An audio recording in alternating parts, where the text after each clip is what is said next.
So the last bit sa triple D ng process natin is direction. Okay, so you have a vision. So meron kang vision, so you write it down. You want to go to this level, kaya nga elevate your 2024. So what happens is, this is the best possible definition for a personal decision to have that direction or vision. So it refers to the course or path that an individual consciously chooses for their life. It involves setting goals, making choices, and taking actions that align with one's values, aspirations, and vision for the future. Personal direction encompasses various aspects of life, including career, relationships, personal development, and overall well-being. Okay, so that's very, very important. So ito, one of my favorite psychologists, si Carl Jung, ito yung sinabi niya, your vision will become clear only when you can look into your own heart. Kasi remember yung alignment ng values mo doon sa gusto mong gawin as a goal. Who looks outside, dreams. Okay, who looks outside, daydream. Who looks inside, awakens. So nagigising ngayon dahil you are able to, have self-reflection and understand saan ka ba magiging masaya.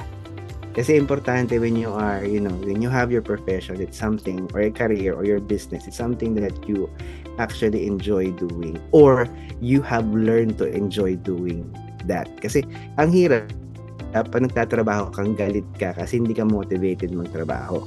Kasi you do not like doing what you are currently doing. But if you're able to discipline yourself, to love something that you hate, so that you may elevate yourself, then that is practically beautiful.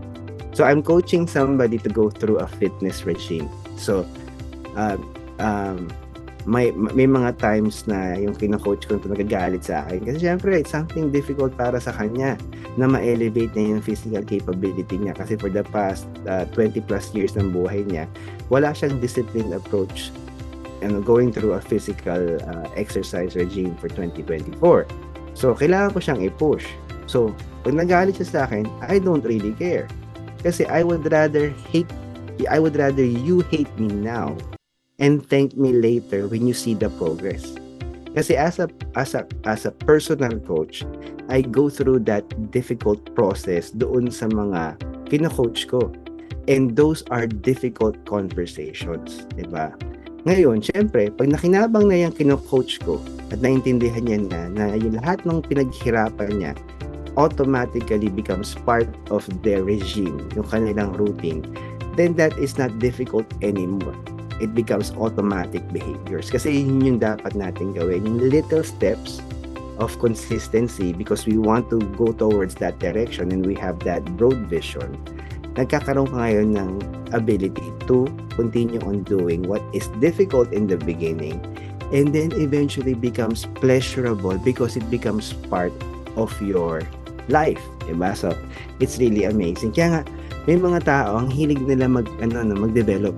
They love developing themselves. So, they invest their time developing themselves. They invest their resources developing themselves. So, they like to study.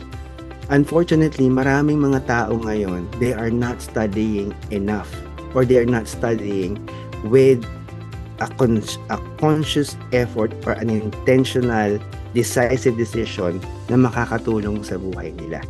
So those are the things that you need to actually understand when you have that direction. Ano ba yung mga little actions that you have consistently done over the past couple of years sa buhay mo so that you may become the product of you want to be.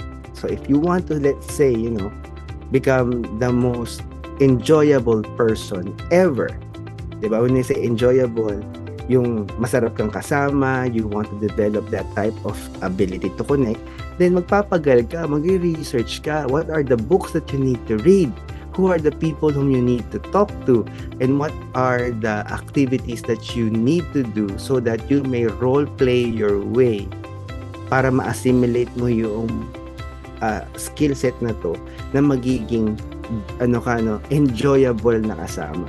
Diba? So those are the things that you need to understand because there is a lot of moving parts na kailangan mo na gawin in order for you to achieve. Kaya nga sinasabi ng mga mga behavioral scientists, proven by their studies, na kukunti lang talaga ang nag-excel. Kukunti lang talaga yung nag-elevate ng life. Actually, the best people in the spectrum of our population are just 3%. Yun yung tinatawag nilang 3% mindset. Because only 3% of people in the world are more than willing to take the steps that I'm talking about so that they may have an elevated lifestyle. Cool. Tuloy natin before we move towards our Q&A. So let's talk about the other half of your direction. Let's talk about vision. So it's forward-looking concept that involves the ability to imagine and work towards better, more desirable future, whether on an individual, organizational, or community level. So forward-looking, you're able to imagine. Visualization is very, very important. Huwag makakalimutan yan. This is really nice what Helen Keller said. So the only worse than being blind is having sight but no vision. Ulitin ko. The only thing worse than being blind is having sight but no vision. And she is absolutely correct. Kaya marami sa atin, sa buhay natin, hindi tayo nagkakaroon ng meaningful or purposeful living. So, isang study na ginawa sa sa Europe, ask itong mga may edad na mga octogenarians, mga 80 plus and above, what are the 3 things na you regret not being able to spend time on? Number 1 sa kanilang regret is not spending quality time with their family. Number 1 regret nila yun. Because they did not incorporate that in their life. Diba? So they did not have a decisive decision, intentional, to be consistently with their family. So hindi sila dedicated in doing that. So that's one of their regrets. Number 2 is not traveling much. Okay? Not traveling. And number 3 is not finding purpose or meaning ng buhay nila. Or they did not attempt to pursue that in exchange for yung bang term yon, yung mediocrity ng regular pay. So they did not take the risk in doing things that could have elevated their life. So those are the 3 regrets normally people in Europe actually have when they are advanced in age. So marami mga tao kasi are not wise enough to learn from other people's mistakes, other people's regrets. So just like what I have shared with you, if those are their regrets, don't waste your time eventually having the same regrets as them. Kung yun yung mangyayari eventually sa buhay mo if you get to live at that advanced age. And the last bit that I would like to share with you is through this process, connected to sa ating next topic sa next Friday, Spice Up Your 2024. It's all about automatic behaviors. Okay? So patikip to for next week's JDR101. So sabi dito, these are actions or responses that occur without conscious thought, intention, or deliberate decision making. Often ingrained through repetition, practice, or habituation, leading to the development of automaticity. So automatic na siya, automaticity. These actions are effortless and without the need for conscious awareness or active cognitive processing. It is the result of the brain's ability to streamline certain actions to conserve cognitive resources. Kasi alam nyo, sabi nga ng mga biologists, napakalakas mag-consume ng energy ng utak natin. Actually consumes anywhere from 20 to 30% of our energy. So kahit when you are at rest, nag-iisip ka, it's actually consuming a lot of energy, it's burning a lot of calories at the same time. Kaya nga pag yung cognitive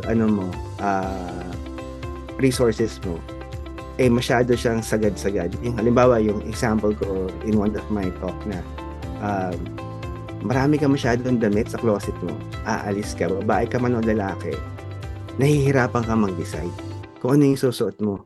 And sometimes, naka-4 na palit ka bago ka umalis. So that's a huge use of cognitive resource because it processed a lot of decision making based on the stimulus of the clothing that you have available sa closet mo. So ngayon, kung simple lang ang closet mo, maybe things that you really love wearing, so it makes your decision easier. So hindi ka na nagkakaroon ng wasted time in terms of cognitive resource. So napaka-importante that you have automatic behaviors that will trigger yung iyong unconscious effort to elevate your life.